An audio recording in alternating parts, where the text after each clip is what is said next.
بسم اللہ الرحمن الرحیم الحمد للہ رب العالمین والصلاة والسلام علی سید المرسلین محمد وعلی آلہ وصحبہ اجمعین رب اشرح لی صدری ویسر لی امری واحلل عقدۃ من لسانی یفقہوا قولی۔ ہمارا آج کا درس سورۃ الشعراء تیسری مجلس اور آیت نمبر ہے 52۔ اعوذ باللہ من الشیطان الرجیم۔ وَأَوْحَيْنَا إِلَى مُوسَىٰ أَنْ أَسْرِ بِعِبَادِي إِنَّكُمْ مُتَّبَعُونَ۔ ہم نے وحی کی موسیٰ کی طرف علیہ السلام کہ رات میں لے جاؤ میرے بندوں کو اور بے شک تمہارا پیچھا کیا جائے گا۔ فَأَرْسَلَ فِرْعَوْنُ فِي الْمَدَائِنِ حَاشِرِينَ۔ تو فرعون نے شہروں میں آواز دینے والے، جمع دینے والوں کو بھیج دیا۔ إِنَّ هَٰؤُلَاءِ لَشِرْذِمَةٌ قَلِيلُونَ۔ یقیناً یہ لوگ تو ایک چھوٹی جماعت ہے۔ وَإِنَّهُمْ لَنَا لَغَائِظُونَ۔ اور یہ لوگ، ان لوگوں نے ہمیں غصہ دلایا ہے۔ وَإِنَّا لَجَمِيعٌ حَاذِرُونَ۔ اور ہمیں چوکنا رہنا چاہیے۔ فَأَخْرَجْنَاهُمْ مِنْ جَنَّاتٍ وَعُيُونٍ۔ اس طرح ہم نے انہیں نکالا ان کے باغات سے اور چشموں سے۔ وَكُنُوزٍ وَمَقَامٍ كَرِيمٍ۔ اور خزانے اور بہترین جگہ، عمدہ جگہ سے۔ كَذَلِكَ وَأَوْرَثْنَاهَا بَنِي إِسْرَائِيل۔ اسی طرح اور ہم نے اس کا وارث بنایا بنی اسرائیل کو۔ فَأَتْبَعُوهُمْ مُشْرِقِينَ۔ تو سورج نکلنے پر انہوں نے ان کا پیچھا کیا۔ شروع ہو رہا ہے درس، ہم نے وحی کی موسیٰ کی طرف۔ وحی کے تعلق سے بخاری کے درس میں آپ لوگ جان چکے ہیں، اس کا نام ہے کیفیت وحی۔ تو کیفیت وحی اور چیز ہوتی ہے، اس کو جان چکے ہیں اور جانتے ہیں کہ نبی کریم صلی اللہ علیہ وسلم پر وحی کیسے نازل ہوتی تھی۔ ایسے صدیقہ نے بیان کیا، ایسے سردی کے زمانے بھی کہ سردی سخت ہو، اس وقت بھی آپ کے پیشانی سے پسینہ ٹپکتا تھا۔ تو گویا کہ وحی تو آج وہ نہیں بیان کرنا ہے، کچھ اور بیان کرنا ہے۔ اور غلط تصور جو پایا جاتا ہے اس کا ازالہ ہوگا، اور ضروری بھی ہے کہ وحی کی تعریف کیا ہے، کیا مطلب ہے وحی کا۔ تو عام طور پر لوگ کہیں گے کہ وحی کا مطلب یہ ہے کہ جبرائیل امین جو ہے قرآن شریف آیات وحی الہی لے کر آئے۔ تو بات کو سمجھنے کے لیے میں آپ کو سورہ انعام 121 میں لے چلتا ہوں تاکہ سمجھ میں آئے کہ وحی کے معنی کیا ہوتے ہیں۔ معنی اور ہیں اور تعریف اور ہے۔ ذکر ہے شیطانوں کا اور منظموں کا، یعنی جو ہم کیا کہتے ہیں، راہب ہے، بھگت ہے، شیاطین ہیں جو وسوسہ ڈالتے ہیں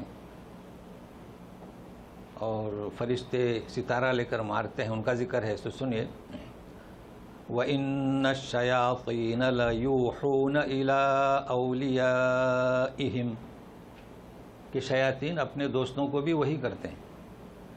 تو اب دو چیزیں سامنے آئی نا۔ تو وحی کے معنی کیا؟ وحی کے معنی یاد کر لیجئے،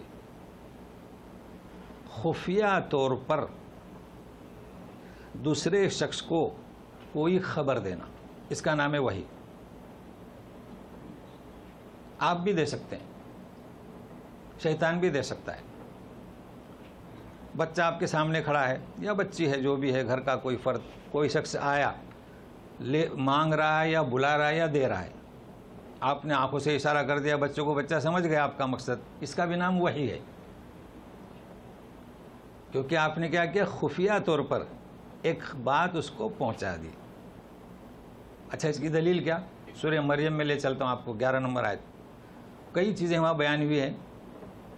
زکریا علیہ السلام دعا کرتے ہیں کہ مجھے اولاد ہو، اللہ تعالیٰ دعا قبول کرتے ہیں، پھر بھی اطمینان قلب کے لیے، لیکن اس کی کیا علامت ہے؟ تو کیا فرمایا؟ وَلَا تُكَلِّمَ النَّاسَ ثَلَاثَ لَيَالٍ سَوِيًّا، کہ تم 3 روز بات نہیں کر سکو گے، چنانچہ عبادت کر کے نکلے تو بات نہیں کر سکتے، اشارے سے بتایا۔ تو کیا فرماتے ہیں اللہ تعالیٰ ان کے اس عمل کو؟ فَأَوْحَى فخرج على قومه من المحراب فأوحى إليهم أن سبحوا بكرة وعشيا، اشارے سے بتایا ذکر کرو اللہ کا، تو خفیہ طریقہ ہوا نا۔ تو وحی کے معنی، اب وحی کی 2 قسمیں، شرعی اور غیر شرعی۔ شرعی یعنی آپ اگر جائز حکم دیں بچوں کو، یہ شرعی ہوئی۔ تو شرعی وحی یہ اسے کہتے ہیں کہ اللہ تبارک تعالیٰ جبریل امین کے ذریعے فرشتوں تک جو بات پہنچاتے تھے وہ وحی، اس کا نام وحی 2 قسم کی، یعنی شرعی وحی کی بات کر رہا ہوں، مطلوع اور غیر مطلوع۔ مطلوع یعنی جس کی تلاوت کی جاتی ہے، اب عام طور پر لوگ سمجھتے ہیں کہ جس کی تلاوت کی جاتی ہے وہ زیادہ ہے، اور غیر مطلوع یعنی جس کی تلاوت نہیں کی جاتی وہ کم ہے، حالانکہ عکس۔ نماز کی کتنی آیتیں ہیں، اور نبی کریم صلی اللہ علیہ وسلم نے جو نماز کی شرح کی وہ اس سے زیادہ ہے، تو وہ بھی وہی ہے۔ صرف جبریل امین آ کر سامنے بیٹھتے تھے انسان کی صورت میں، اسلام کیا ہے، ایمان کیا ہے، سوال بھی یہ ساری وہی ہیں۔ تو ایک مطلوع اور ایک غیر مطلوع، تو یہ وحی ہے۔ وحی شہد کی مکھی کی طرف بھی ہوئی ہے، اور موسیٰ علیہ السلام کی ماں کی طرف بھی ہوئی ہے کہ یم میں جو ہے بچے کو ڈال دو، ساروں کا نام وحی ہے۔ تو اس وحی کی کیفیت میں اس کا اضافہ کر لیں۔ اب ہم شروع کرتے ہیں، ساتھ میں رہیے، کہ ہم نے وحی کی موسیٰ کی طرف کہ لے جاؤ رات کو، یہ سبحان الذی اسریٰ میں گزر چکا ہے، رات کو لے جاؤ۔ اسریٰ کے معنی رات کو لے گیا اللہ، اور اسری کے معنی آپ لے جاؤ۔ بعبادی، اس کو سمجھے، گزشتہ درس میں عباد الرحمن ہمیں کیا کہا گیا؟ عباد الرحمن، چاہے امیر ہوں، چاہے غریب ہوں، چاہے محکوم ہوں، اگر ایمان کی دولت سے مالا کیا ہے، مالا مال ہیں، عباد الرحمن۔ تو عبادی میرے بندے کسے کہا جا رہا ہے؟ ہاں، موسیٰ علیہ السلام سے کہا جا رہا ہے کہ میرے بندوں کو رات کو لے جاؤ۔ یہ نہیں کہہ رہا کہ اپنی قوم کو، میرے بندوں کو۔ تو کیا مطلب؟ کہ موسیٰ کی قوم کے سارے افراد ایمان لائے تھے موسیٰ پر، سامری بھی ایمان لایا تھا، مگر اسے توفیق نہیں ہوئی۔ جیسے کہ فرعون کی قوم میں ایک شخص ایمان لایا تھا، فرعون کو خبر نہیں تھی، جس کا ذکر آئے گا سورہ مومن، پوری صورت ہے۔ تو کہنے کا مقصد کیا ہے کہ میرے بندوں کو لے جاؤ۔ اب آپ کو کیا ذہن میں رکھنا ہے واقعہ سمجھنے کے لیے؟ ہمیں کہا گیا کہ عباد الرحمن، تو پہلی قوم کون؟ ہم، چاہے ہم کم ہوں، دنیا میں کتنے لاکھوں حساب نہ لگائیے، چاہے ہم سے دوگنا تیگنا زیادہ ہوں غیر مسلم، ہم پہلی قوم ہیں، ہمارا حق ہے دنیا میں رہنے کا اور دنیا میں حکمرانی کرنے کا، کیونکہ ہم کیا ہیں؟ پہلی قوم ہیں۔ بنی اسرائیل کو بھی یہی حق دیا گیا تھا، پہلی قوم کا۔ تو پہلی قوم، دوسری قوم، اگلی آیتیں سمجھنے میں آسانی ہوگی۔ متبعون، میرے بندوں کو لے جاؤ، مگر یاد رکھنا کہ تمہارا پیچھا کیا جائے گا۔ اب رات کو لے جانے کا مطلب بھی لوگ غلط لیتے ہیں، یہ غلط فہمیاں جو ہے نا، اس کو میں دور کر رہا ہوں۔ کتابوں میں بھی کچھ ایسی باتیں لکھی ہیں، آج آپ کو پتہ چلے گا کہ ہے کیا اور لکھا ہوا کیا ہے۔ اس کو بھی لوگ تعبیر کرتے ہیں کہ صبح صبح نکالے، یعنی اس کے کہتے ہیں نا سحری کے وقت لے گئے۔ دوستو، سحری کے وقت کی بات نہیں ہو رہی ہے۔ کیا نبی کریم صلی اللہ علیہ وسلم کو سحری کے وقت لے گئے تھے؟ رات کو لے گئے تھے، جب آرام کے لے گئے تھے، اور سحری سے پہلے واپس آ گئے، ٹھیک ہے نا. تو یہ رات کو لے گئے. لوط علیہ السلام کی قوم کو حکم تھا کہ سحری سے پہلے لے جائیے، چونکہ وہاں پیچھا کرنے والے نہیں تھے، اللہ کو ان کی بستی کو پلٹنا تھا. تو اس بات کو نوٹ کر لیجئے. کب نکلے؟ رات کو نکلے. اب رات کو کب؟ آدھی رات اعلان ہوا تھا، جب بھی یہ حکم ہوا ہے. فَأَرْسَلَ فِرْعَوْنُ فِي الْمَدَائِنِ حَاشِرِينَ. جب فرعون اور اس کے درباری اٹھے ہیں، دیکھا کہ یہ تو مکانات سب خالی، تو غصے میں، جذبات میں ہرکارے بھیج دیے، سارے جمع ہو جاؤ، جمع ہو جاؤ. دیکھیے، تو جمع کرنے کے لیے بھی تو وقت لگے گا نا. جب تک یہ پہنچ گئے، کافی دور چلے گئے. جی کیا کہتا ہے؟ إِنَّ هَٰؤُلَاءِ لَشِرْذِمَةٌ قَلِيلُونَ. یہ چھوٹی جماعت ہے. تو شرذمتن کے معنی کیا؟ شرذمتن کے معنی بہت چھوٹی جماعت، لیکن حقیقت میں بہت چھوٹی نہیں، کثیر کے مقابلے میں، یعنی زیادہ کے مقابلے میں. نہیں تو چھوٹی جماعت اس کے معنی نہیں ہوتے، لیکن زیادہ کے مقابلے میں. اس لیے کہ جیسے کہ مفسرین کہتے ہیں 670 لاکھ یہ پہلی قوم تھی جسے عبادی کے نام سے محسوم کیا پکارا گیا ہے، موسیٰ علیہ السلام کی قوم.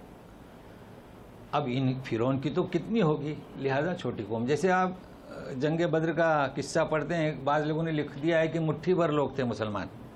تو مٹھی بھر سے مراد کیا؟ وہ 300 تھے، 313 تھے، ادھر 1200 تھے، 1300 تھے. تو یہ مراد ہے شرذمتن کا. وَإِنَّهُمْ لَنَا لَغَائِظُونَ. ہاں، غائظون، انہوں نے ہمیں غصہ دلایا. تو یاد رکھیے، غصہ دلایا ترجمہ تو کر دیا اور کوئی لفظ نہیں ہے، مگر حقیقت کا ترجمہ نہیں ہوا. ہم کہتے ہیں غضب، اس کا بھی معنی غصہ. لا تغضب، لا تغضب، لا تغضب، نبی کریم صلی اللہ علیہ وسلم فرماتے ہیں غصہ، اس کے معنی بھی غصہ، لیکن دونوں میں کافی فرق ہے. اس کو سنیے. غائضون کا مطلب کیا اور غضب کا مطلب کیا؟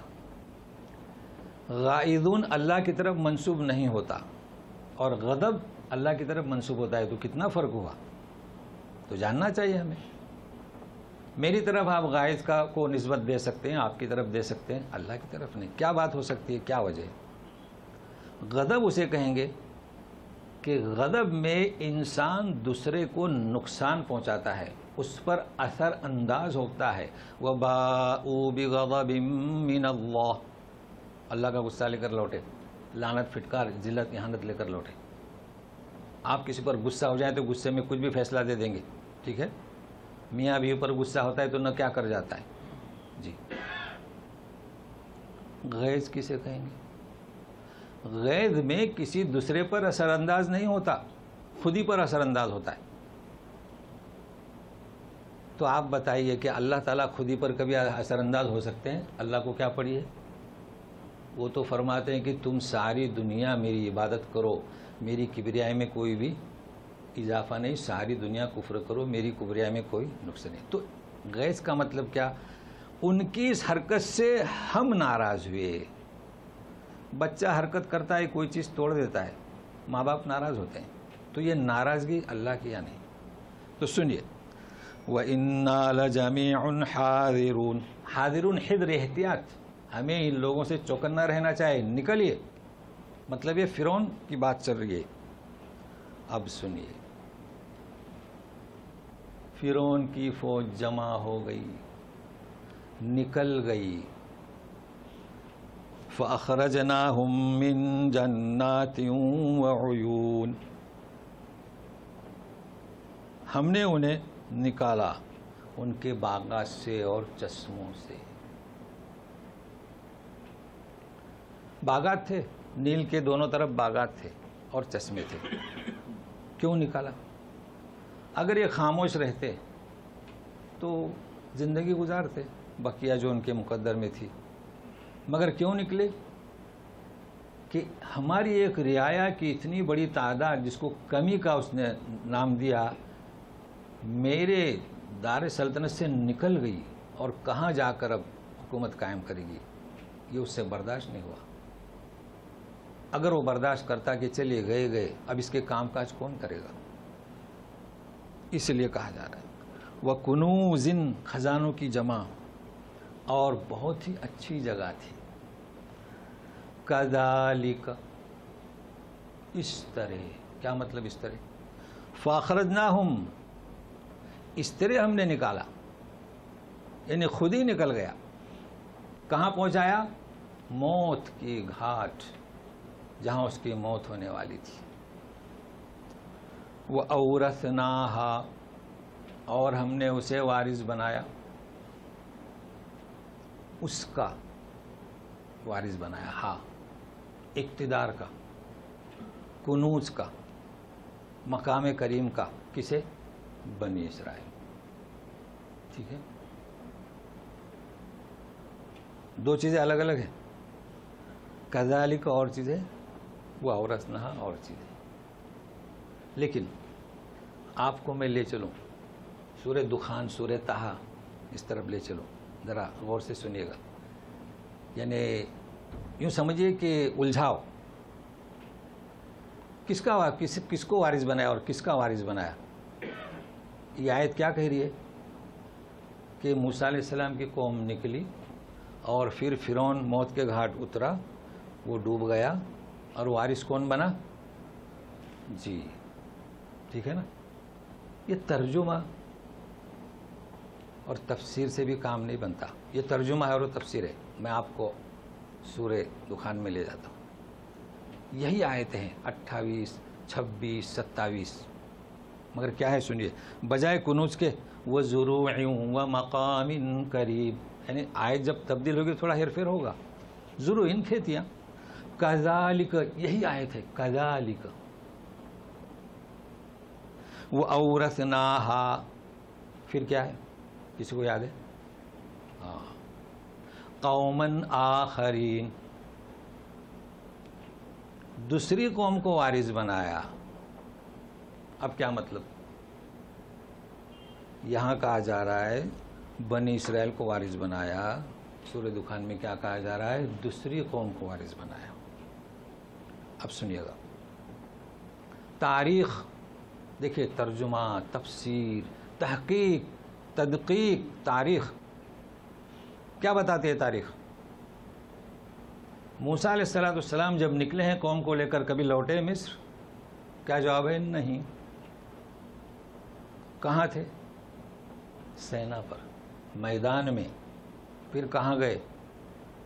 احکام لانے گئے، پھر ان کو آخر میں حکم ہوا کہ جائیے فلسطین۔ اس کا مطلب ہے کہ بنی اسرائیل تو وارث نہیں ہوئے۔ وہ آیت بہت آسانی سے آپ کو ترجمہ، تفسیر بتاتی ہے۔ پھر اس آیت کی وضاحت کیسے کریں گے؟ اس کے لیے بھی تاریخ کی ضرورت، کوئی تصادم نہیں، تطبیق دینا ہے۔ تاریخ پڑھتے جائیے، دور سلیمان علیہ السلام تک پہنچ جائیے۔ سب سے بڑی سلطنت، جیسے کہ اسلامی سلطنت میں سب سے بڑی امیر معاویہ رضی اللہ عنہ کی سلطنت تھی، تو سب سے بڑی سلطنت جو تھی وہ کس کی؟ سلیمان علیہ السلام کی۔ کیوں؟ جناتوں پر، چوٹیوں پر، پرندوں پر، ہواؤں پر، اس وقت انہوں نے اس مصر کو اپنے ماتحت کر لیا تھا، گویا کہ آپ کی حکومت کے تحت چل رہا تھا۔ تو وہ کون تھے؟ بنی اسرائیل تھے۔ تو اتنی سی تفسیر کرنے کے لیے کتنی محنت کرنا پڑتی ہے۔ جی ہاں، تو وَأَوْرَثْنَاهَا بَنِي إِسْرَائِيل، تفسیر صحیح ہو گئی، وَأَوْرَثْنَاهَا قَوْمًا آخَرِينَ، یہ بھی تفسیر۔ اب سنیے، اب جو آیت میں پڑھ رہا ہوں اس بارے میں بھی لوگوں کا تصور غلط ہے، سنتے رہیے۔ فَلَمَّا تَرَاءَى الْجَمْعَانِ قَالَ أَصْحَابُ مُوسَىٰ إِنَّا لَمُدْرَكُونَ۔ دیکھیے، تراآن تراؤن، ہاں، فَأَتْبَعُوهُمْ مُشْرِقِينَ، کیا مطلب فَأَتْبَعُوهُمْ مُشْرِقِينَ؟ یعنی یہ انہیں ہم نے نکالا اسی طرح اور وہ ان کا پیچھا کیا. کب؟ سورج نکلتے. ٹھیک ہے نا. اب اس بات کو ذہن میں رکھیے. موسیٰ علیہ السلام اپنی قوم کو لے کر کب گئے؟ رات میں. دیکھیے سحری کا ذکر نہیں یہاں. تو کتنا آگے چلے گئے ہوں گے. اور یہ صبح ہوتے ہی شور ہوا تو ہرکارے جمع کیے اور یہ پیچھا کیا. فَأَتْبَعُهُمْ پیچھا ہو لیے. تو آپ سنیے. فَلَمَّا تَرَاءَ الْجَمْعَانِ قَالَ أَصْحَابُ مُوسَىٰ إِنَّا لَمُدْرَكُونَ. تراآن تراؤن. تو تراآ نون حذف ہو گیا. دونوں گروہ کا، پہلا گروہ دوسرا گروہ. پہلا گروہ کون سا؟ موسیٰ علیہ السلام کا. آمنا سامنا ہوا. تو آمنا سامنا ہوا ترجمہ کیے، لیکن یہ مطلب نہیں کہ آمنے سامنے کھڑی تھی. آمنے سامنے اگر کھڑی ہوں گی وہ تو اس جذبات سے گیا تھا کہ قتل و خون شروع ہو جاتا تھا. کبھی آپ سمندر کے کنارے کھڑے رہیے تو کتنے دور صحرا اور ریت پر دور کا منظر نظر آتا ہے. تو ایک دوسرے کو دیکھا، اتنی بڑی جمعیت پہنچ گئی اور اتنی بڑی جمعیت پیچھے سے آ رہی ہے، دھول اڑ رہی ہے، یہ دیکھا انہوں نے. ایسا نہیں ہے کہ سامنے پہنچ گئے اور پھر موسیٰ علیہ السلام نے اپنا ڈنڈا کیا عصا لاٹھی ماری اور ان کو اترنے دیا. ایسا نہیں ہے. دیکھا. اب جب دیکھا کہ یہ تو تیز دوڑتے ہوئے آ رہے ہیں، اب کتنی دور سے دیکھا ہوا؟ منتہا نظر سے. تو بولے کہ اِنَّا لَمُدْرَكُونَ. ہم تو پکڑے گئے. اللہ اللہ. موسیٰ علیہ السلام جواب کیا دیتے ہیں؟ کہاں سے سیکھا؟ کلام اللہ سے، اللہ سے. ہمیں بھی کلام سے سیکھنا چاہے. موسیٰ علیہ السلام نے بھی اللہ سے یہی فرمایا تھا، یہی عرض کیا تھا نا کہ اپنی جو ہے خطابت کے اظہار میں کمی کا احساس کو ظاہر کیا تھا، اپنی بیان روانی کو بھی ظاہر کیا، اور ان کا مجھ پر گناہ ہے. تو اللہ تعالیٰ نے کیا فرمایا تھا؟ کلا، تم جیسا سوچتے ہو ویسا نہیں. انی معکم معکما، میں تمہارے ساتھ ہوں.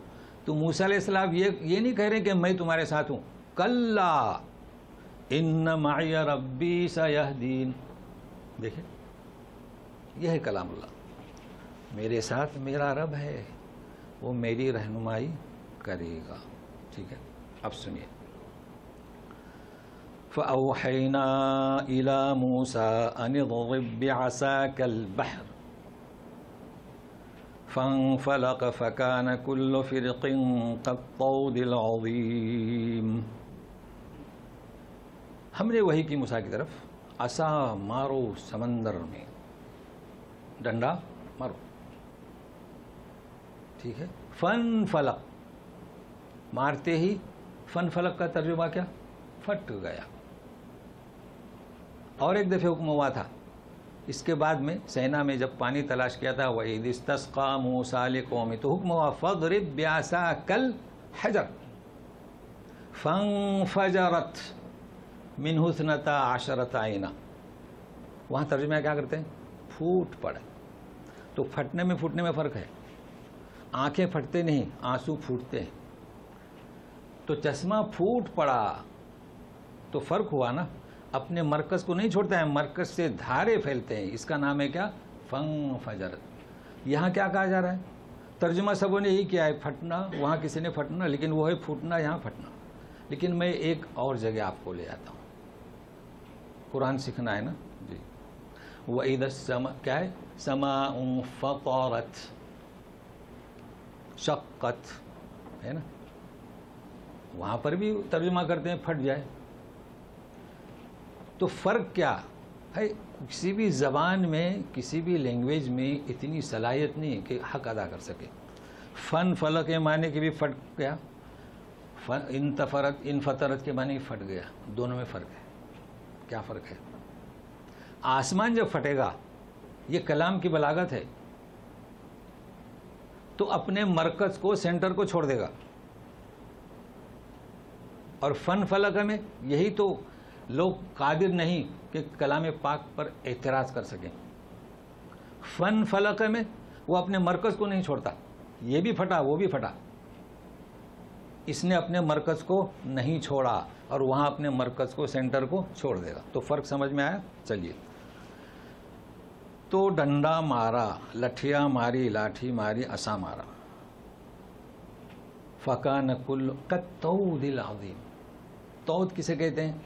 اگر کوئی کہے کہ یہ پہاڑ، کوئی کہے کہ یہ پہاڑی، تو پہاڑ یعنی بڑا، تو طود کے معنی بڑا. پھر عظیم، بہت ہی بڑا. کیا بڑا؟ کیا بڑا؟ وہ پانی جو ہے نا، پانی، دیکھیے سیلاب آپ نے دیکھے ہوں گے، موجوں میں لہریں پیدا ہوتی ہیں، یہاں لہریں پیدا نہیں ہوئی. جی، کبھی آپ نے 2 ٹرینوں کا حادثہ دیکھا ہوگا، ایک ہی پٹری پر کیسے اوپر اٹھتی ہیں. اس طریقے سے ایک دیوار جو ہے وہ پانی اتنا زوروں سے آیا کہ کھڑا ہو گیا. جی، تو دوسری طرف 12 راستے تھے نا. جی، 12 راستے، اتنی زبردست دیواریں. حکم ہو رہا ہے کہ چلو. کیسے چلے؟ ابھی تو فرعون آیا نہیں، تو حکم ہوا کہ یا موسیٰ فاضرب لہم طریقا فی البحر یبسا. دوسری جگہ پر تاہا میں، اب آپ کو لے گیا ہوں. آج کل کیا آئے تاہا دخان اس طریقے سے ہے کہ خشک راستہ بناؤ. اس لیے کہ لوگ یہ سوچتے ہوں گے کہ نیچے کیچڑ ہے، تو کیچڑ ہوا تو کیا ہوتا ہے؟ چپلے جوتے نکالنا پڑتے ہیں نا. نہیں، خشک راستہ ہے. چلیے. آہا، لیکن سوال یہ آتا ہے کہ خشک راستہ تو ہے ہی، لیکن یہ موجیں. یا موسیٰ لا تخاف درکا، فرعون تمہیں پائے گا ایسا ڈرو مت، نہ ڈریے. اچھا چلیے، اس کا بھی ڈر نہیں. لیکن کہیں پانی جھک گیا تو ولا تخشا، یا موسیٰ لا تخاف درکا ولا تخشا، اور ڈرو بھی مت. ڈوبنے کا بھی ڈر نہیں اور فرعون کے آپ پکڑنے کا بھی ڈر نہیں. اب بتائیے، کتابیں میں جو لکھا ہوا ہے کہ موسیٰ علیہ السلام کنارے کو پہنچے تو فرعون بیچ میں پہنچا، ایسا نہیں، ایسا نہیں. اچھا، اب یہ نکل گئے 12 قبیلے. دیکھیے صحیح تصور میں آپ کے سامنے پیش کرتا ہوں. جی، جب نکلے ہیں تو قوم کا رئیس پیچھے رہتا ہے. ظاہر ہے کہ کسی ایک قافلے کے پیچھے تھا. وہاں جا کر دیکھتے ہیں کہ میرا ہر فرد کا آخری فرد کب نکلے. اب کیا ارادہ ہوگا ان کا؟ بھائی ڈنڈا مارا تو سانپ بن گیا، اس کے منہ میں ہاتھ ڈالا تو لاٹھی بن گئی. تو اب ارادہ کرتے ہیں، کیا کا ارادہ؟ سامنے سے فوج آ رہی ہے، یہ ہے تصور میں آپ کو دینا چاہتا ہوں. لہذا راستہ بند کر دو اور لٹھیاں مارو. یا موسیٰ، سورہ دخان 24 نمبر، یا موسیٰ وَاتْرُكِ الْبَحْرَ رَهْوَا، سمندر کو ایسے ہی چھوڑ دو. ہوا سمندر کو، یہ ہے قصہ، ایسے ہی چھوڑ دو. اچھا، لوگوں کو سے دور رہنے کا. چلو اب کیا بھاگیں؟ تو کہا کہ یا موسیٰ انہم جند مغرقون. نہیں، یہ اس میں آ کر ڈوبنے والے. اب اطمینان ہوا. تو کوئی معمولی بات نہیں ہے، یہ ہے قصہ. تو سنیے، اس طریقے سے وہ ڈوب گئے. کتنی بڑی دیواریں، اور فرعون کو سمندر نے پھینک دیا. کب پھینکا؟ اسی وقت، کل پرسوں. اچھا، اب کہنا یہ چاہتا تھا، یہ تو ڈوب گئے، ٹھیک ہے. اب آپ بتائیے، ذرا سوچئے تو صحیح، کیا فرعون سارے لوگوں کو لے کر آیا تھا؟ گھر میں باورچی تو ہوں گے نا. کتنے باورچی ہوں گے؟ 100 200 ہوں گے، 500 ہوں گے، چپراسی بھی تو ہوں گے. ہاں، یہ لوگ نہیں آئے تھے. یہ تلاش میں آئے کہ کیا ہوا. دیکھا تو مر گئے. بتائیے کون وارث ہوا؟ قومن آخرین ہوا. وارث کون ہوا؟ قومن آخرین. ظاہر بات ہے وہ رہے نا. تو بہرحال یہ قصہ یہاں تک جو یہاں بیان ہوا ہے دونوں آیت کا میں موافقت بھی میں نے بتلا دیا. اب سنیے وَأَزْلَفْنَا ثَمَّ الْآخَرِينَ، مطلب یہ کہ میں نے پیشگی بیان کر دیا آپ کو واقعہ. ازلفنا ثم الآخرین، یہ ثم کو بھی سوچیے تاکہ قرآن شریف کی تلاوت صحیح کر سکیں، مجھے بھی اجر ملے گا انشاءاللہ. ایک ہے ثم نے پہلے ازلفنا، ازلفنا کے معنی کیا؟ قریب کر دیا. ذکر ہے اقیم الصلاۃ طرفی النہار وزلفا من اللیل، یہ قرآن کا ہی لفظ ہے مگر چونکہ ہم وہ سمجھتے ہیں کوئی نیا لفظ ہے جی، یعنی رات کے ایک حصے میں، یعنی رات کے قریب. تو مغرب عشاء رات کے قریب ہوتی ہے نا. اور مشرکین کہتے ہیں، مشرکین کیا ہمارے بھائی لوگ بھی کہتے ہیں ما نعبدہم الا لیقربونا الی اللہ زلفا، یہ تو ہم اس لیے پوجا کرتے ہیں ان مورتیوں کی، اولیاء کی، تاکہ ہمیں کیا وہاں قریب کر دے، رسائی کر دے. یہ معنی ہے رسائی. تو بہرحال رسائی کر دی ہم نے ان کی ڈوبنے کی جگہ پر. ثم کے معنی کیا؟ ایک تو ہوتا ہے ثم، تو یہ دو یاد رکھ لیجیے گا، ثم اور ثم، تو پڑھنے میں غلطی نہیں ہوگی. وَلَقَدْ خَلَقْنَا الْإِنسَانَ فِي أَحْسَنِ تَقْوِيمٍ ثُمَّ رَدَدْنَاهُ أَسْفَلَ سَافِلِينَ. ثم حرف عطف ہے لیکن بالتراخی، تراخی یعنی کیا؟ لیٹ. اب اس کو آپ سیٹ کر لیں. یعنی اللہ تعالیٰ فرماتے کہ ہم نے انسان کو اچھی شکل میں بنایا، پھر ہم اسے بڑھاپے کی طرف لے جاتے ہیں، یعنی بچپن پھر دوبارہ. کئی لا یعلم بعد علم شیئا، جیسے بچپن میں بڑھاتا ہے تو بڑھاپے میں بھی. تو کیا فوراً؟ اس کا معنی کہہ رہا ہوں لیٹ. عربی میں کیا اس کا نام ہے؟ تراخ. لیکن ثم کے معنی کیا؟ تو آپ پڑھتے ہو اسے ثم نہ پڑھیں، خیال رکھیے گا. ثم کے معنی ہناک، ہناک یعنی کیا؟ وہاں.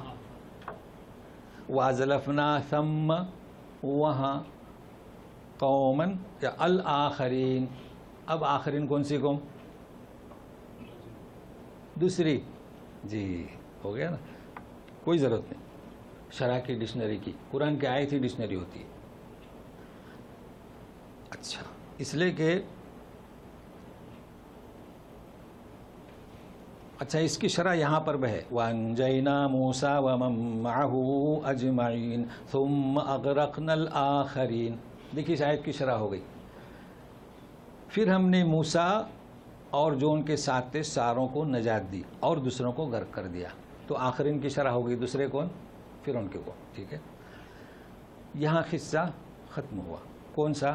جو موسیٰ علیہ السلام کا چل رہا تھا. اب جو آیتیں ہیں یہ اس کا رخ قریش کی طرف ہے. تو اس سے پہلے میں اس قصے کو کسی مصری شاعر نے جو اپنا تاثر پیش کیا ہے اس کو پیش کر کے پھر آگے کی بات چلاتا ہوں. شعر بڑا اچھا ہے اور آسان بھی ہے. فعلاً فعلاً و فاعلاً بروزن یہ، لیکن کیسا اس نے جمع کیا ہے. کہتا ہے کہ فالذی، فا سے شروع کر دیا فوراً. فالذی جعل لک الماء جبلا وفعلا،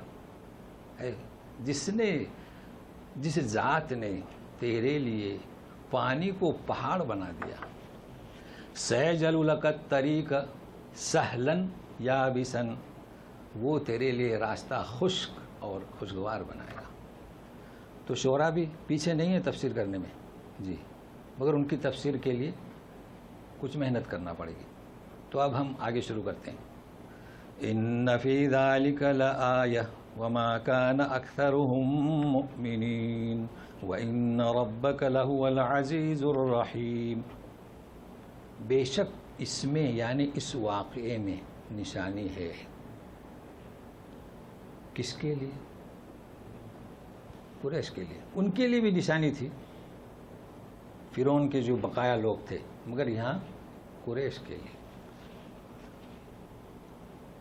وما کان اکثرهم مومن، مگر ان میں کیا اکثر لوگ ایمان لانے والے نہیں. وان ربک لہو العزیز الرحیم، اور اس میں نشانی جب یہود و نصارہ انکار کریں گے ان کے لیے بھی ہے. پھر صفت لائی جا رہی عزیز کی اور رحیم کی. کیا مطلب عزیز کا؟ جانتے ہیں عزیز، جبار، قہار، یہ ایسی صفت ہے کہ ان کا مقابلہ کرنے کی کسی کو طاقت نہیں. اس کا جب فیصلہ صادر ہوتا ہے وہ ہو کر رہے گا. تو اس عزیزیت کی صفت کا تقاضا یہ تھا کہ انہوں نے کلام پاک جیسی حجت قائم ہونے کے بعد بھی انکار کیا تو ان کو ختم کر دیا جاتا. مگر رحیم کی اس کی ایک صفت ہے، تو صفت رحیم کا تقاضا یہ ہے کہ انہیں مہلت دی جائے، شاید کہ رجوع کر جائیں. اب قصہ شروع ہوتا ہے. وَاتْلُ عَلَيْهِمْ نَبَأَ إِبْرَاهِيمَ. آپ جانتے ہیں ابراہیم علیہ السلام ابو الانبیاء، جی بنی اسرائیل بھی انہی سے، امت محمد بھی انہی کے اولاد سے سب. تو ہونا تو یہ چاہے تھا کہ ابو الانبیاء کا قصہ پہلے، یہی ہونا چاہے تھا نا، لیکن ایسا نہیں ہے. دیکھو ترتیب کلام پاک جس ترتیب سے نازل ہوا، کلام پاک میں دوسری ترتیب سے لکھا گیا، چونکہ اس کی افادیت رکھی پیش نظر رہتی ہے. تو اس کی افادیت کا دیکھیں، آپ غور کریں، خالی قصہ پڑھنے سے کچھ نہیں ہوتا. ابراہیم علیہ السلام کی قوم جو تھی اس میں کیا نظریہ تھا، اور موسیٰ علیہ السلام کی جو قوم تھی اس میں کیا فرق تھا، اور اس قریش میں کیا مطابقت ہے کہ پہلے موسیٰ علیہ السلام. تو سنیے، ابراہیم علیہ السلام جب آئے، جب آنکھ کھولی ہے تو کیا دیکھا؟ شرک. ان کے ابا آزر پتھر لاتے تھے، تراشتے تھے، بازاروں میں بیچتے تھے. تو کیا تھا؟ اللہ کے انکار نہیں کیا تھا، نہ کسی نے رب ہونے کا دعویٰ کیا تھا. سمجھ رہے ہیں نا؟ اور فرعون کے یہاں کیا تھا؟ رب ہونے کا دعویٰ تھا. تو اگر پہلے موسیٰ کا قصہ انہیں پیش کر دیا جائے، ابراہیم کا قصہ پیش کر دیا جائے، تو وہ یہی جواب دیں گے، اور دیا کہ ہم تو شرک کرتے ہیں تاکہ وہاں تک رسائی ہو. لہٰذا پہلے رب کی اہمیت، وحدانیت، رب العالمین کا ذکر کیا. دونوں میں فرق سمجھ رہے ہیں نا؟ تو اس کے بعد میں یہ ذکر. تو سنیے، اذ قال لأبیہ وقومہ ما تعبدون. ہاں، وَاتْلُ عَلَيْهِمْ نَبَأَ ابراہیم، تو ابراہیم کا قصہ پڑھ کر سنائیے. تلاوت جو خاص ہے اس کے لیے، جو یہاں پر ذکر ہے وہ سنائیے. تو قصہ سنا رہے ہیں، اور انہوں نے جب اپنے والد سے کہا، جی ہاں، لِأَبِيهِ وَقَوْمِهِ مَا تَعْبُدُونَ. والد کا نام دوسری جگہ پر تحریر ہے، اذ قال ابراہیم لِأَبِيهِ آزر. اس لیے اب یہ کہ ہمارے کچھ لوگوں نے بہت کوشش کی کہ آزر کو ثابت نہیں کرتے ہیں باپ، کیا کہتے ہیں؟ چچا. اس لیے کہ ان کا یہ عقیدہ ہے کہ کوئی بھی نبی کا باپ دادا ہے جہنم میں نہیں جائیں گے. تو ابھی آخر میں آئے گی حدیث. تو آزر ہیں. کہا کہ تم کس کی پوجا کرتے ہو؟ یہاں یہ تو سب جانتے ہیں. سوال یہ کہ کیوں پوچھا، یہ سب جاننا ہے. یہ تو سب جانتے ہیں، ترجمے بھی آپ کس کی پوجا کرتے ہو، مگر یہ کیوں سوال کیا؟ کیا نہیں جانتے تھے؟ بت تو انہی کے یہاں سے بکتا تھا نا، پھر وہ کیوں پوچھ رہے ہیں کہ آپ کس کی پوجا کرتے ہو؟ بچہ مٹھائی کھا رہا ہے، کیا کھاتے ہو؟ یہ کیا بات ہے؟ وہ اس لیے پوچھ رہے ہیں کہ ان کی توجہ مبذول کرانا ہے. جی. قالوا نعبد اصناما فنظل لها عاکفین. بولے کہ ہم بتوں کی پوجا کرتے ہیں اور اس پر جمے ہوئے. عاکف یعنی جم جانا، اسی سے اعتکاف ہے، ہم اعتکاف میں جمتے ہیں. یہاں پر ایک بات میں جو پیغام دینا چاہتا ہوں، تو آگے تو پھر وہ تدبر ہے، باقی قصہ تو آپ جانتے ہیں. تو میرا ایک پیغام ہے، میں آپ کو سناؤں. دیکھیے، صنم، بت، کوئی بھی بت ہو، لکڑی کا ہو، پتھر کا ہو، مٹی کا ہو. لکڑی کا تو ہمارے یہاں بناتے ہیں نا تازیہ، اب شاید اسٹیل کا بناتے ہوں گے. ان کے لیے ایک پیغام ہے. جی، اس سے فارغ ہونا چاہتا ہوں. قصے تو ہم سنیں گے انشاءاللہ. سنیے، ابراہیم علیہ السلام نے آنکھیں کھولی جب دیکھا کہ باپ یہ حرکت کرتا ہے. تو کیا کہا؟ اراک وقومک فی ضلال مبین. کیوں؟ اس لیے کہ عقل اس بات کو تسلیم نہیں کرتی. اس کا نام کیا ہے؟ یہ جو کائنات کی چیزیں ہیں نا، اسے ہم قبول کرتے ہیں. یہ بار بار میں کہتا ہوں. تو اللہ آگے بڑھتے ہیں، ہدایت دیتے ہیں. لیکن ہم حقیقت کو تسلیم نہیں کریں گے ابو جہل کی طرح، تو اللہ تعالیٰ آگے نہیں بڑھتے ہیں. نبی کریم صلی اللہ علیہ وسلم کا قصہ بھی بتا دوں. آپ گزر رہے تھے، مکے میں ایک بت کا ہاتھ ٹوٹ کر گر گیا. اب بت کا ہاتھ ٹوٹ کر گر گیا اس زمانے میں تو بڑے انجینئر کی تلاش تھی. آج کل بھی جب فوٹو بنتا ہے وہ تصویر مریم کی، عیسیٰ ابن مریم کی، تو بڑے انجینئر کو بلاتے ہیں نا جی. تو جوڑ تو سکتے ہیں مگر اس کا جوڑ نظر نہ آئے تو تلاش کر رہے ہیں لوگ پوجا کے لیے آنے سے پہلے. تو نبی کریم صلی اللہ علیہ وسلم کا گزر ہوا تو نبی کریم صلی اللہ علیہ وسلم اس عجوبے پر مسکرا دیے. کیوں؟ یہ کیا بات ہے؟ سیدھا غار ہرا میں یہی کرتے تھے. تو یہ عجب بات پسند نہیں آتی تھی. تو ابراہیم علیہ السلام، نبی کریم صلی اللہ علیہ وسلم. مگر میں ایک شخص کی بات آپ کو بتاتا ہوں، سنتے رہیے. ایک شخص، نام تو آخر میں بتاؤں گا تاکہ ہمارے لیے، ہمارے لوگوں کے لیے پیغام ہے. بستی میں وہ جا رہا تھا، اپنی بستی میں یا دوسری بستی میں. آپ جانتے ہیں کہ ہمارے مزارات بھی بستیوں کے آخر میں ہیں تاکہ کوئی ناک رگڑنے جائے تو کسی کو نظر نہ آئے، اور یہ مورتیاں بھی باہر رہتی ہیں. صحیح ہے نا؟ تو وہ گزر رہا تھا. بس سنتے رہیے، بڑا دلچسپ قصہ ہے اور یہ اس لیے لایا ہوں کہ پیغام دیں آپ، پیغام. تو اس کی نظر اس بت پر گری. کیا ہوا؟ دیکھا ایسا، اور ویسے بھی دیکھتے ہیں. دیکھتا ہے تو دو لومڑیاں مطلب جو مذکر، ٹانگ اٹھا کے پیشاب کر رہے ہیں اس کے سر پر. کیا کر رہے ہیں؟ پیشاب کر رہے ہیں. اوہو، کیسا منظر تھا! اگر کوئی دوسرا ہوتا جو ان حوادث اور تجربات کی شکل میں جو دنیا دے رہی ہے اس سے عبرت نہیں حاصل کرتا تو وہ جاتا، اسے پوچھتا، جی صاف کرتا، دھوتا اور سر رگڑتا. مگر یہ ویسا نہیں تھا. اس نے اس حادثے کو قبول کیا. کیا کہا سنتے ہیں؟ جانیے، سننے.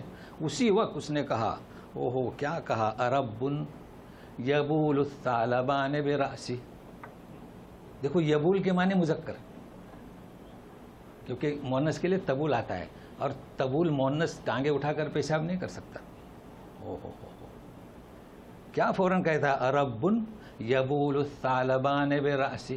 یہ کیسا رب ہے کہ دو لومڑیاں مذکر اس کے سر پہ پیشاب کر رہی ہیں. لقد ذلت من بالت علیہ الثعالب.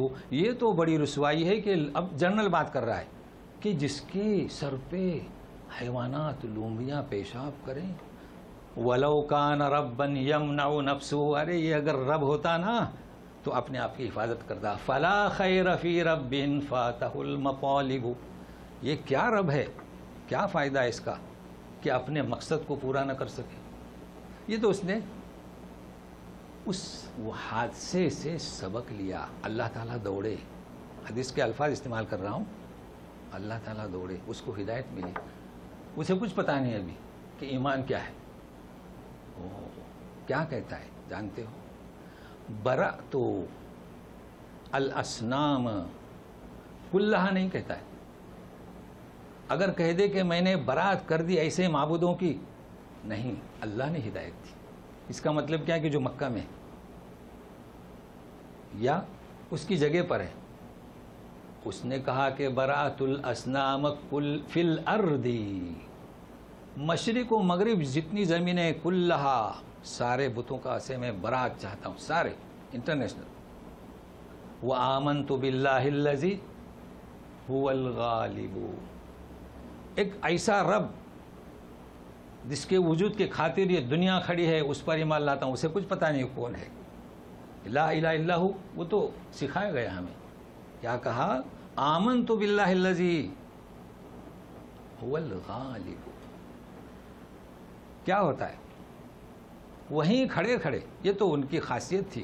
ایک شاعر کی خاصیت ہوتی ہے کہ حادثے کو دیکھے اور اپنے جذبات میں وزن پر پروئے. لیکن اصل یہ نہیں ہے، حادثے سے، تجربات سے درس حاصل کرے. گھر پہنچا، اترا، بھائی گیا ہوا تھا سفر میں اور گیا ہوا تھا مکے میں. حسب معمول دیر سے آیا. پوچھا کہ لیٹ کیوں ہوئے؟ تو بولے ارے کیا کہوں، مکہ میں شور. تو جب مکہ میں شور ہے تو ظاہر ہے کہ رکنا ہوگا نا. ایک عجب حادثہ پیش آیا. کیا ہوا؟ ارے ایک شخص کہتا ہے کہ میں دین ابراہیم لے کر آیا ہوں، دین ابراہیمی. ان بتوں کی پوجا نہ کرو، اللہ الواحد لا الہ الا ہو. یہ شور ہے، اس لیے میں رکا. دیکھو کیسی دعوت پہنچی. واللہ اسی روز نکلا ہے توشہ، پانی نکلا ہے، آمنت بک یا رسول اللہ۔ اس کا نام ہے ہدایت۔ کون تھے یہ؟ ابا ذر غفاری رضی اللہ تعالیٰ۔ اب آگے کا قصہ کتابوں میں ہے۔ واپس آئے، بھائی سے کہا جانتے ہو کون ہے شور؟ وہ بھی ایمان لایا، ماں بھی ایمان لائی۔ تو میرا پیغام کیا ہے؟ ہمارے پاس ابراہیم کے قصے علیہ السلام، نبی کریم صلی اللہ علیہ وسلم کے قصے ہیں، صحابہ کے قصے ہیں، کلام پاک ہے، اور ہم کہتے ہیں کہ یہ صنم اور یہ مزارات اور یہ لکڑے کے کیا گنبد یہ ہمارے کام آئیں گے؟ افسوس ہے ہماری امت پر، انہیں پیغام کو چاہیے۔ کیوں ہدایت نہیں لیتے؟ کیوں ان بدعات میں مبتلا ہیں؟ پیغام تو ان کے لیے ہے، تو سنائیے ان کو۔ اب ہم چلتے ہیں آگے۔ قال هل يسمعونكم اذ تدعون، تو بولے وہ تمہاری سنتے ہیں جب تم پکارتے ہو؟ او ينفعونكم او يضرون، یا تمہیں کچھ نفع دیتے ہیں یا نقصان کرتے ہیں؟ اب کیا جواب دیں گے؟ آپ بھی کہیے ان مزارات پہ جانے والوں سے، ان کا جواب ایک ہے، کیا وہ نفع دیتے ہیں؟ کیا وہ سنتے ہیں؟ کچھ نہیں۔ تو بولیں گے قالوا بل وجدنا آباءنا كذلك يفعلون، یہ تو ہم نے باپ داداؤں کو دیکھا ایسے کر رہے ہیں۔ یقیناً ہمارے یہاں بھی یہی جواب ملا ہے کہ باپ دادا کرتے آ رہے ہیں، اچھا فالو انہیں کا کر رہے ہیں، اور کہہ رہے ہیں کہ ہم مسلمان ہیں۔ پتھر کی پوجا وہ کریں تو کافر، ہم کریں تو مسلمان۔ اللہ اللہ۔ قال افرأيتم ما كنتم تعبدون، کیا تم نے دیکھا تم کس کی پوجا کرتے ہو؟ ہاں، انتم وآباؤکم الاقدمون، تم اور تمہارے باپ دادا جو پہلے گزرے ہیں۔ فإنہم عدو لی الا رب العالمین، اس لیے کہ یہ جن کی تم پوجا کرتے ہو نا، یہ سب میرے دشمن ہیں، مگر کون؟ رب العالمین۔ یہ انہوں نے دعوت شروع کر دی، اب تعریف کر رہے ہیں، کیونکہ ان کے بت نہ بولتے ہیں نہ سنتے ہیں، تو اب اپنے رب کی تعریف کر رہے ہیں۔ الذی خلقنی فہو یہدین، اس نے مجھے پیدا کیا، مجھ نے میری رہبری کی، کہ انہوں نے کبھی اس کو قبول نہیں کیا بچپن سے۔ والذی هو یطعمنی ویسقین، وہ مجھے کھانا بھی کھلاتا ہے، پانی بھی پلاتا ہے۔ کیا مطلب؟ کھانا ماں باپ کو دیتا ہے رزق، تو ماں باپ نے کھلایا، یہی ہوتا ہے نا، اس کا مطلب یہی ہے۔ تو ماں باپ نے مجھے بڑا کیا اور پھر میری رہبری کی۔ وَإِذَا مَرِضْتُ فَهُوَ يَشْفِينِ، جب میں بیمار ہوتا ہوں تو مجھے شفا، یعنی اچھا شفا کیا مطلب؟ یعنی جب انسان بیمار ہوتا ہے تو احتیاط کرتا ہے، پرہیز کرتا ہے، اور کیا کرتا ہے؟ طبیب کے پاس جاتا ہے، تو ماں باپ رشتہ دار لے جاتے ہیں۔ ہمارے لیے بھی یہ دعا ہے کہ ہم اللہ جو ہے صحت دیتا ہے، مطلب طبیب کے پاس لے جاتے ہیں۔ والذی یمیتنی ثم یحیین، اور وہ ہمیں مارے گا اور زندہ کرے گا۔ والذی اطمع ان یغفر لی خطیئتی یوم الدین، اور میں اطمع آس کرتا ہوں، کس سے؟ میرے رب سے، کہ میری مغفرت کرے گا اور میرے گناہوں کو معاف کرے گا قیامت کے دن۔ کون سے گناہ؟ بلانے آئے تھے چلو میلے میں، بولے انی سقیم، میں تو بیمار ہوں، ہے نا، کہا تھا نا جی۔ سارے بتوں کو توڑ دیا، آ گئے تو بولے بڑے سے پوچھو، کہا تھا نا۔ مصر میں پوچھا تھا کہ یہ کون ہے، تو اپنی بیوی کو کہا کہ بہن ہے۔ پھر کہا تھا کہ ہادہ اکبر، سورج کو اور چاند کو۔ تو یہ جو میں نے کہا تھا نا، مجھے ایسے جیسے موسیٰ علیہ السلام نے کہا تھا کہ میرے سے یہ گناہ ہو گیا، یہ ہے وہ ہے، تو یہ نہیں تو سوچیں گے کہ گناہ کون سے انہوں نے کی۔ جی رب حب لی حکما والحقنی بالصالحین، مجھے بخش دے حکم۔ بخش دے کا کیا مطلب؟ میں مستحق نہیں، ہبہ کسے کہیں گے؟ اس کا کوئی مستحق نہیں، یعنی مجھے اجر دینے سے زیادہ۔ حکم کے معنی دو، اقتدار اور حکمت۔ حکمت یعنی ہر چیز کو اس کے محل پر رکھنا، یعنی صرف اقتدار ہی نہیں، حکمت یعنی فیصلہ کرنے کی صلاحیت کہ حق کیا اور باطل کیا، اور یہ جس کے پاس ہو تو اللہ تعالیٰ اسے ہدایت دیتا، اور حکمت بھی۔ اور مجھے نیکوں کے ساتھ شامل کر دے۔ سنیے پیغام میرا، کیا کہہ رہے ہیں ابراہیم علیہ السلام؟ نیکوں کی جماعت میں شامل کر دے. تو نیکوں کی جماعت میں شامل ہونے کے لیے نیکوں کی جماعت میں دنیا میں بھی رہنا پڑتا ہے. صحبت صالح ترا صالح کنت، صحبت طالح ترا طالح کنت. تو نیکوں کی جماعت میں شامل کرنا ہے، مطلب ہے کہ دنیا میں بھی مجھے نیک بنا. مگر کیا پیغام دیتا ہوں، کبھی ایسا کسی نبی نے دعا کی کہ نیکوں کے واسطے سے مجھے نجات دے کہ پھر ہم لوگوں کو کیا ہو گیا، بڑی سے بڑی مجلس میں بیٹھیے، لمبی لمبی دعائیں، پھر آخر میں فلاں کے وسیلے سے معاف کر دے، اور جو وہاں بیٹھے ہیں ان کا بھی نام لے کر. تو دوستو، انبیاء بھی کہہ رہے ہیں کہ نیکوں کے مجلس میں، نیکوں لوگوں میں شامل فرما. تو یہ دعا کرنا چاہے کہ من النبیین والصدیقین والشہداء والصالحین. تو ان کی مجلس میں بیٹھنے کے لیے نیک لوگوں کی مجلس میں بیٹھے گا. سنیے، وَاجْعَلْ لِي لِسَانَ صِدْقٍ فِي الْآخِرِينَ، اور میرا ذکر خیر. یہ تو اچھی بات ہے، پیچھے آنے والے لوگوں میں لوگ ہمیشہ ذکر خیر کریں. اس لیے کہ اگر کوئی ذکر شر کریں کہ یہ فلاں تھا، ایسا تھا، ویسا تھا، اچھی بات نہیں ہے نا. تو ذکر خیر کریں، یعنی مجھے نیک بنا. یہ واسطے والی بات کہیں نہیں ملے گی آپ کو. وَاجْعَلْنِي مِن وَرَثَةِ جَنَّةِ النَّعِيمِ، یہ جنت النعیم. لوگ کہتے ہیں کہ ابراہیم علیہ السلام کون سی جنت میں جائیں گے؟ یہ جنت. تو انشاءاللہ اللہ تعالیٰ انہیں، یہ جنت کیسی ہوگی ہم تو نہیں سمجھ سکتے، لیکن جنت کا نام ہے. اور وارث کسے کہتے ہیں؟ جو بغیر کسی چیز کے ملے. بھائی دیکھیے، باپ مر جاتا ہے تو بیٹوں کو ملتے ہیں نا وراثت، کوئی محنت ہوتی ہے. تو یہ ورثہ. وَاغْفِرْ لِأَبِي إِنَّهُ كَانَ مِنَ الضَّالِّينَ، ہاں، میرے باپ کی مغفرت. ایک دفعہ اور بھی فرمایا، رب اجعلنی مقیم الصلاۃ ومن ذریتی ربنا وتقبل دعا. تو ذریت سے کیا مراد؟ جو ایمان لائے. ایک دفعہ یہ بھی فرمایا، رب اغفر لی ولوالدی وللمؤمنین یوم یقوم الحساب. کہہ رہے ہیں نا، دعا ایک دفعہ کب مانگی تھی؟ جب اپنی بیوی کو اور اسماعیل کو چھوڑ کر آئے تھے. ایک دفعہ جب کعبہ شریف بن چکا تھا، چونکہ وقت کا تقاضا نہیں ہے، وہاں پر دعا مانگی تھی. تو یہ دعائیں مختلف مانگتے ہیں. ایک دفعہ دعا مانگی تھی جب والد کو چھوڑ کر جا رہے تھے، استغفر لک ربی. تو اس کا خلاصہ سورہ توبہ 114 نمبر آیت میں ہے. وہ یہ ہے کہ ابراہیم کو یہ پتہ نہیں تھا کہ یہ سب میرے دشمن ہیں. فلما تبرأ، یعنی جب انہیں معلوم ہوا کہ ان کا باپ دشمن ہے تو برات ظاہر کر دی. تو آپ دیکھ لیجئے، یعنی دعائیں کب تھیں؟ پہلے تھیں. سمجھ رہے ہیں نا. اور لیکن ایک بات یاد رکھیے کہ باپ کا حق ہوتا ہے. کیا ہوتا ہے؟ باپ کا حق ہوتا ہے. اللہ تعالیٰ نے پیدا کیا ماں باپ کے ذریعے سے. تو اپنے ماں باپ کا یہ میں پیغام دیتا ہوں کہ ماں باپ کا حق انتہائی دل سوزی کے ساتھ ادا کر دیا کہ اللہ میرے باپ. ادا کیا کہ نہیں کیا؟ کوئی اپنے باپ کو بھول سکتا ہے؟ ابا مر گئے تو بھول گئے، کھاتے رہو پیتے رہو نماز پڑھتے رہو. نہیں، ابا کا حق کبھی نہ بھولیے، دعا میں یاد کرتے رہیے. یہ میرا پیغام ہے، زندگی میں بھی مرنے کے بعد بھی. چاہے مومن ہو کافر ہو تو اس کے لیے ہدایت کی دعا. کافر اگر ہے اس دنیا میں تو ہدایت کی دعا.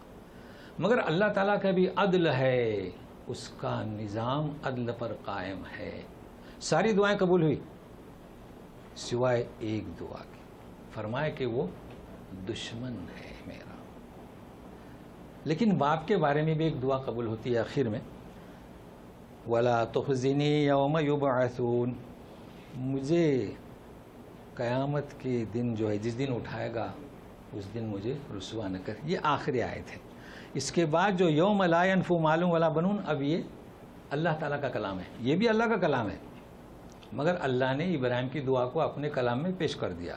اب یہ اللہ کا خود کلام ہے، تو اس کو آئندہ رکھیں گے. تو یہاں پر مختصر یہ کہ جب قیامت میں دیکھیں گے ابراہیم علیہ السلام. دیکھیے، یہ لوگ کہتے ہیں، یہ حدیث میں آپ کو پوسٹ کر چکا ہوں، دیکھ لیجئے گا تاکہ ان کو جواب دے سکیں. کہتے ہیں کہ آدم علیہ السلام سے لے کر جو سلالہ ہے وہ سب مسلمان، لہٰذا آزر ان کے باپ نہیں. قیامت میں جب جہنم میں یہ دیکھیں گے تو اللہ سے کہیں گے. دیکھیے، دعا قیامت میں بھی دعا، لیکن کس کے لیے؟ مومن کے لیے.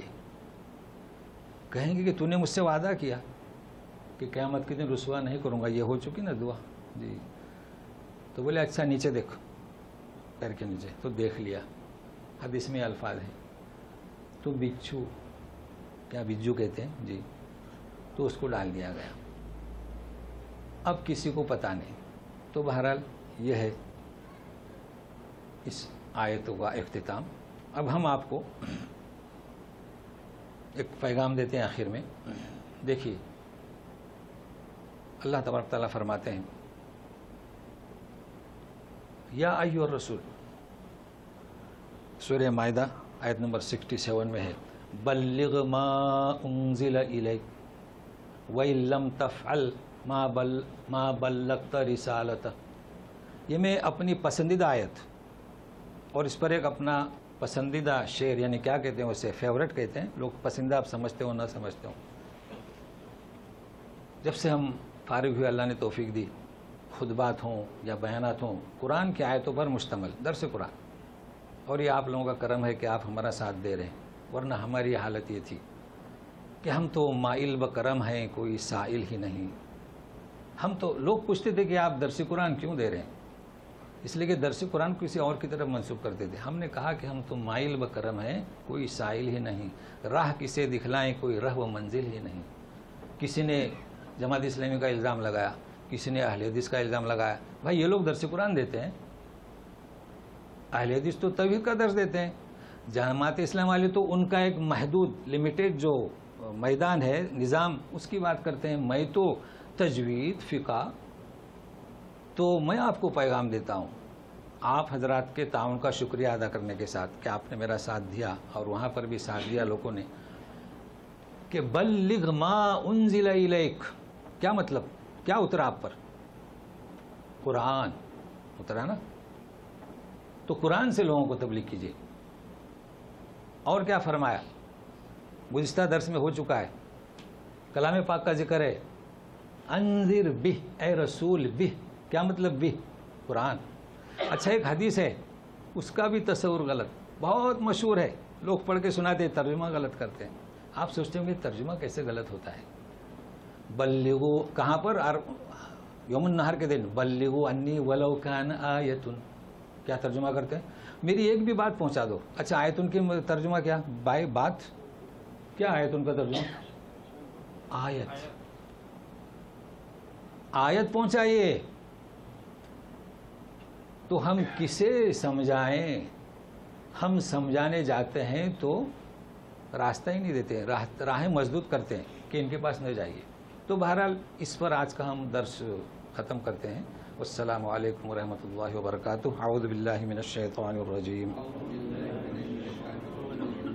واجعل لی لسان صدق فی الآخرین واجعلنی من ورثۃ جنۃ النعیم واغفر لأبی انہ کان من الضالین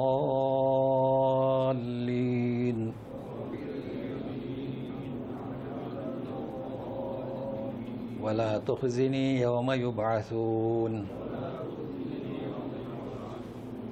جی دیکھیے ہم موقع دیتے ہیں سوال کرنے کا. کئی مجلسیں ایسی ہیں جس میں سوال کرنا منع ہے، اس لیے کہ وہ جماعتی سوالات ہوتے ہیں. بعض جگہ پر سختی ہے کہ صرف لکھ کر ہی دیں. تو ہماری آپ کو آزادی ہے، تو اس کا آپ شکریہ ادا کرتے ہوئے سوال کریں. کچھ سوال ہم آپ کو واٹس ایپ کے ذریعے دیتے ہیں. جیسے ایک صاحب نے سوال کیا تھا، ابھی دوسرا سوال باقی ہے مشغولیت کی بنا پر. جی کہیے. اور اگر سب سمجھ گئے تو ماشاءاللہ بہت اچھی بات ہے. جی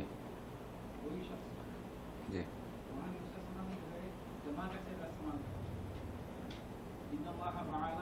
جی جی ہاں ہاں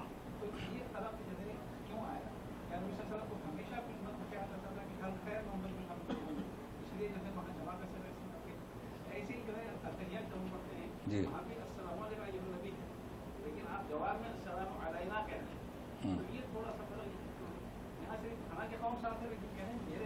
جی جی ہاں، ان کا سوال سمجھ رہے ہیں؟ یہ کہہ رہے ہیں کہ نبی کریم صلی اللہ علیہ وسلم نے فرمایا کہ ان اللہ معنا غار ثور میں، اور موسیٰ علیہ السلام نے کہا تھا کہ ان اللہ معی، یہاں پر ہے۔ اور تیسرا کیا؟ تیسرا بھی کہا السلام علیکم کے سلام علینا۔ جی ہاں، پہلی بات تو یہ ہے کہ ابھی ہم اس سے بحث کریں نا تو یہ سمجھ میں آئے گا، جلدی ترتیب ہماری الٹ جائے گی، اور وہ تو آپ سمجھ چکے ہیں۔ کئی باتیں ایسی ہیں نا کہ رہ جاتی ہیں۔ بھائی موسیٰ علیہ السلام کہہ رہے ہیں کہ ہمارے بیان میں، حقانیت میں وہ کمزوری کا احساس ہے، ہم تو موسیٰ کہاں ہیں؟ جی سمجھیں؟ تو موسیٰ علیہ السلام کو لوگوں نے کیا کہیں گے، اسے تنقید کی تھی، موسیٰ تم تو ہمیں مار ڈال دیا، تم نے مجھے کیا کہا تھا؟ تمہیں مار ڈالا، تمہارے پیدا ہونے سے بھی ہماری مشکلات بڑھ گئیں، اب تو تم نے ڈبو دیا۔ تو اس کا جواب دیا کہ فکر مت کرو، میں نے ڈبویا نہیں، میرے ساتھ اللہ ہے۔ بہت فرق ہے، ہم نے ڈبویا نہیں، اور ہم تمہیں بتائیں گے کیسا اللہ ہے۔ سمجھ گئے؟ ابو بکر نے جو پوچھا تھا ان کی بیٹی کہاں تھی؟ کہاں تھی بیٹی ان کی؟ ہاں، ان کی بیوی کہاں تھی؟ جی، ان کے دوست کہاں تھے؟ مومنین کہاں تھے؟ تو اگر یہ کہتے کہ ان اللہ معی تو پھر ان مسلمانوں کا کیا ہوتا؟ اسلام اطمینان دلایا تو رسول کی بات میں بھی جامعیت ہے اور اللہ کے کلام میں بھی فصاحت و بلاغت ہے۔ اب رہا تیسرا سوال آپ کا، السلام علینا۔ جی، السلام علیک ایھا النبی ورحمۃ اللہ وبرکاتہ، آپ نے کہہ دیا سلام، ٹھیک ہے۔ کیوں کہا؟ چونکہ منقول ہے حدیث میں۔ عبداللہ بن مسعود رضی اللہ عنہ سے روایت ہے کہ ہم آپ کی زندگی میں کہتے تھے کہ السلام علیک ایھا النبی، ٹھیک ہے۔ جب آپ کی وفات ہوئی تو لوگوں نے اس کو تبدیل نہیں کیا، کہنا چاہتے کہ السلام علی محمد ہونا چاہے تھا نا، مگر چونکہ جو روایت جس کا عمل ہم کر رہے تھے اس میں کسی کو حق نہیں۔ اب سنیے کیا فرمایا اللہ کے رسول صلی اللہ علیہ وسلم نے، من صلی علی صلاۃً واحدۃً صلی اللہ علیہ بعشرہ، ہے نا، کہ جس نے مجھ پر ایک دفعہ درود بھیجا۔ یہ درود کا بڑا مسئلہ ہے، فارسی لفظ ہے نا، درود یعنی سلام بھیجا، رحمت کی دعا کی۔ اب آپ کا یہ حق بنتا ہے کہ ایسے مفید موقع پر آج ہی تو سنا نا، رب جلنی مقیم الصلاۃ من ذریتی ربنا وتقبل دعا۔ ابھی ذریت تو ہوئی نہیں، لیکن کیا خوش آئندہ تو مومن کا یہ حق بنتا ہے کہ جب سلام کا ثواب ملے گا تو سب کو شریک کریں۔ تو ہم نے سب کو شریک کر دیا، السلام علینا۔ ہاں، اب تو ہم آ گئے، لیکن صالحین، جب صالحین پر بھی تو رحمت کرے گا تو یہ اس میں اپنی امید ہے، اپنی آس ہے کہ ہم آخرت میں بھی صالحین اور دنیا میں بھی صالحین۔ چلیے اور کچھ؟ ہاں، معنی تثنیہ کے لیے نہیں، معنی تثنیہ کے لیے بھی آتا ہے اور جمع کے لیے بھی آتا ہے۔ جی ہاں،